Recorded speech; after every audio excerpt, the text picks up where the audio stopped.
오늘은 평소보다 여러 번 12화를 반복 재생하며 발견한 장면과 여러분이 자세히 보지 못한 13화 예고편에 대한 분석을 해보려고 합니다. 오늘 말씀드릴 이야기는 사탄은 여전히 죽지 않았다는 증거와 함께 강빈나의 계획에 대한 이야기를 중점으로 준비했으니 오늘도 끝까지 시청해주시고 구독, 좋아요 부탁드립니다. 그럼 바로 시작하겠습니다. 이번에 방영된 12화는 매우 많은 이야기들을 밝혀주며 모든 의문들이 해결된 회차였습니다. 정태규가 연쇄살인범 제이였던 것부터, 그리고 정재걸이 사탄이었던 사실까지 말이죠. 그와 함께 김소영이 살해당했던 그 장소에 정태규가 함께 있었던 사실도 밝혀지며 소영의 죽음엔 정선호가 직접적으로 개입하지 않은 사실도 공개되었습니다. 그리고 결국 12화의 결말은 정태규가 법정에 서게 되면서 법의 심판을 받게 되며 이야기가 끝났습니다. 그런데 갑자기 나타난 바일로 인해 모든 상황들이 더욱 복잡해지게 되었습니다. 정태규를 법대로 처리하려던 빛나의 앞에 바일은 마지막 임무라며 정태규를 처단하고 지옥으로 보내라 말하는 모습은 강빛나가 어떠한 선택을 하더라도 지옥에 있는 것이나 다름없는 삶을 살게 될 것임을 암시해 주었습니다. 정태규를 풀어준 후 자신이 살해하게 된다면 자신도 지옥으로 돌아가 더 이상 한다운을 만날 수가 없고, 김소영이 한다운에게 말했던 것처럼 복수가 아닌 법적으로 범죄자를 심판하게 되면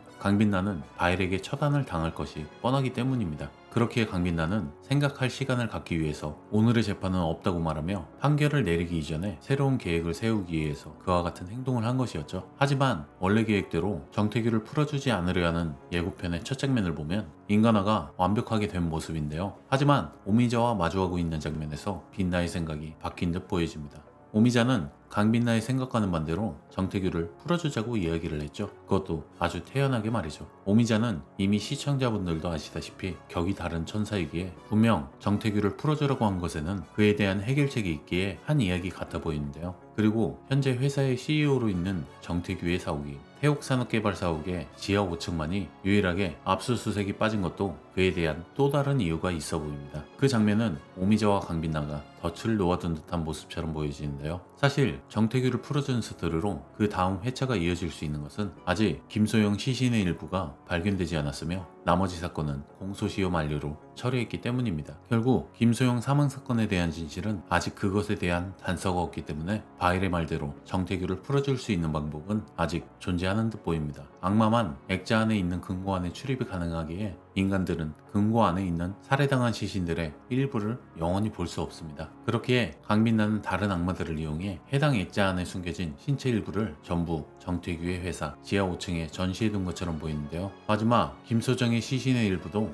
그 장소에서 발견되면서 정태규를 확실하게 처벌을 받을 수 있게 조작을 한 듯합니다. 그리고 정태규에게 거래를 하자던 강빛나는 풀려나게 해준다며 짜고 치는 고스톱에도 성의는 있어야 된다고 말하는 장면은 아마도 정태규가 자신이 벌인 모든 사건의 증거들을 경찰들이 알아내도록 유도하기 위해 빛나는 그를 풀어주기로 계획한 듯 보입니다. 애초에 정태규가 풀려났다는 것을 알 수 있는 것은 지하 5층의 문을 따고 들어갈 때 꼼짝 말하는 말을 함께 했었죠. 그 말은 이미 정태규는 풀려났고 해당 건물이 압수수색을 당할 때조차도 통제구역인 장소를 제외시켰다는 것은 이미 자유로운 몸으로 활보하고 있다는 것을 암시해준 장면이었습니다. 그와 함께 예고편의 마지막 장면은 강빛나가 칼에 찔려 죽어가는 듯한 모습을 보여주었죠. 여기에서 중요한 것은 빛나가 칼을 피하려는 모습은 그 어디에서도 볼 수 없었다는 점입니다. 칼에 찔리는 순간에도 눈을 감고 받아들이는 모습을 보면 애초에 그 장면은 빛나의 계획된 장면이라는 것을 알 수가 있습니다. 그리고 오미자와의 계획을 함께 공유한 듯한 장면은 오미자가 빛나의 상처를 치유해주는 것도 계획의 일부인 듯 보이는데요. 여기에서 중요한 장면이 있습니다. 빛나가 칼에 찔린 장소의 윗부분에 빨간색의 불빛이 하나가 눈에 띄는데요. 그건 바로 CCTV에서 나오는 불빛인 듯 보입니다. 마치 사탄에게 살해당하는 장면을 전부 다 고스란히 찍힐 수 있게 일부러 인적이 드문 장소를 선택해서 사탄의 칼에 찔린 것은 아닐까 생각이 드는데요. 사실 빛나와 사탄이 싸우는 장면을 통해 알게 된 새로운 사실은 정재걸이 죽기 바로 전에 육체에서 빠져나와 사탄의 본래의 모습으로 돌아올 수 있다는 사실이었죠. 그런데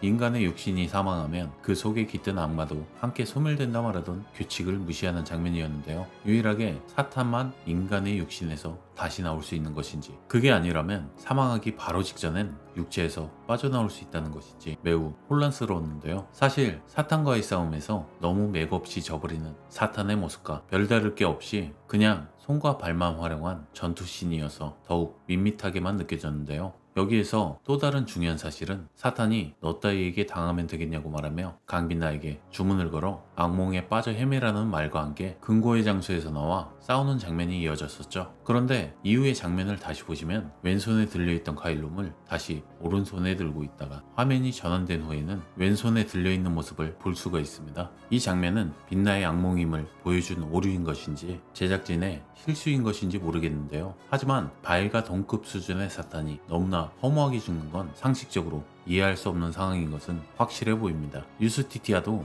3위의 악마이지만 바일과 싸울 수 있는 수준이 아니었던 것처럼 사탄과의 갭도 마찬가지로 꽤 클 것만 같은데요. 그와 함께 사탄을 상징하는 색상은 빨간색인 듯 보입니다. 그림 속의 사탄을 보면 눈의 색을 빨간색으로 표현하고 액자 속의 내부 공간 또한 빨간색의 조명으로 꾸며져 있죠. 그런데 바일이 다시 등장한 장면도 마찬가지로 빨간색의 조명으로 바뀌는 장면으로 연출한 것을 보면 그곳에 나타난 바일은 진짜 바일이 아닌 그저 사탄이 심어둔 환상에 불과해 보이는데요. 그렇게 생각하는 이유는 지금까지 바일이 등장하는 장면에서 항상 거미가 존재했고 그의 등 뒤에는 다리가 있었는데 빛나의 사무실에 나타난 바일은 그냥 인간의 모습처럼 보이기 때문입니다. 물론 공간의 제약이 있기 때문에 그렇게밖에 못 나왔을 것이란 생각도 하지만 사탄이 강빛나에게 악몽을 건 이후에 바로 장소가 바뀌었다는 것은 그 장소는 빛나의 악몽 속의 장소라는 것이 분명해 보입니다. 이미 시청자들은 파이몬을 통해 악몽의 공식에 대해 확실하게 학습을 했었습니다. 악몽에 걸린 이후에 공간이 바뀌었고 다시 악몽이 풀릴 때는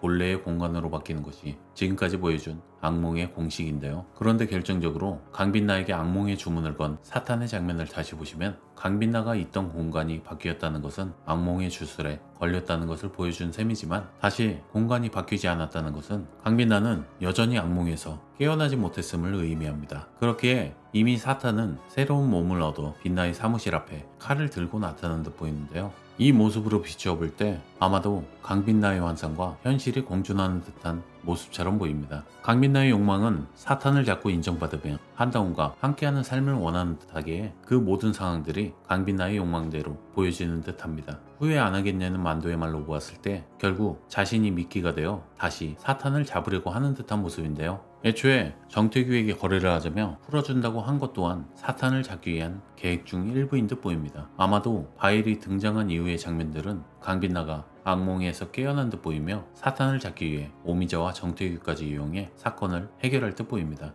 강빛나가 사탄을 다시 처리하는 방법은 사실 간단합니다. 이제 사탄은 인간의 몸으로 영생을 얻었기에 빛나가 사탄을 영원히 감옥에 가도 살게 해주면 되기에 말이죠. 그에 대한 복선으로 정재걸이 정태규를 죽이지 않고 감옥에서 남은 인생을 보내는 게 결국 죽음보다 더한 형벌이 될 것이라 말한 장면이 있었습니다. 결국 인간의 모습을 한 사탄을 정태규를 이용해 빛나가 있는 장소로 이끌게 한 후 빛나가 다시 살해당하는 장면을 해당 장소에 있는 CCTV를 통해 직접적으로 증거를 남김으로써 사탄을 재판대에 올리기 위한 듯 보입니다. 그리고 스스로 미끼가 되어 칼에 찔려 죽어가는 강빛나를 다시 살리는 것은 오미자의 역할처럼 보이죠. 결국 인간의 모습을 한 사탄을 평생 감옥에 살게 하기 위한 강빛나의 계획인 듯 보이는데요. 사탄이 영원히 감옥에 사는 것이야말로 자신이 정태규에게 말했던 것처럼 죽음보다 더한 형벌이기에 말입니다. 여러분들은 어떻게 생각하시나요? 사탄의 죄면은 과연 어디까지일까요? 지금까지 시청해 주셔서 감사합니다.